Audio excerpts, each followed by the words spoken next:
It's a place of quiet reflection and stunning stained glass windows, but it also has a dark secret. Rumor has it that the spirit of a nun haunts the church, her restless soul unable to find peace.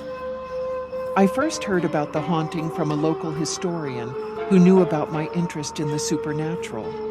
Intrigued, I decided to visit Sainte Marie and see the church for myself. I arrived on a sunny autumn afternoon, the air crisp, and the leaves turning vibrant shades of red and gold. The Church of St. Anne was as beautiful as I had imagined, its tall spires reaching toward the sky and its stone walls weathered by time.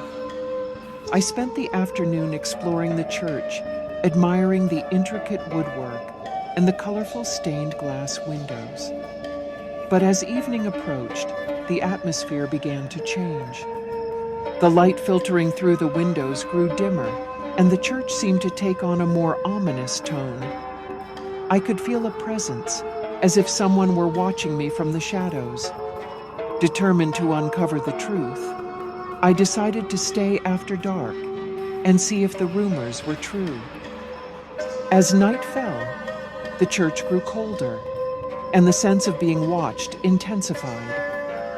I set up my equipment, a digital recorder, EMF meter, and thermal camera, and began my investigation. I walked through the empty pews, the only sound the echo of my footsteps on the stone floor. I reached the front of the church and stood before the altar, feeling a chill run down my spine. I turned on my recorder and spoke softly, my voice echoing in the vast space. "If there is a spirit here, please give me a sign." For a moment, there was only silence. Then, I heard a faint rustling, like the sound of a habit brushing against the floor. The EMF meter began to spike, and I felt a cold breeze sweep past me. I turned on my thermal camera and scanned the area, but saw nothing unusual. I continued to ask questions, hoping to communicate with the spirit. "Who are you? Why are you here?"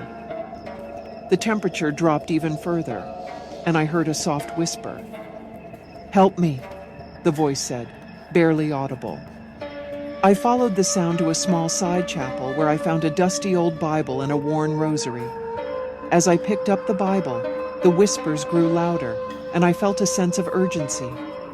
I knew I had to find out more about the nun and why her spirit was trapped in the church.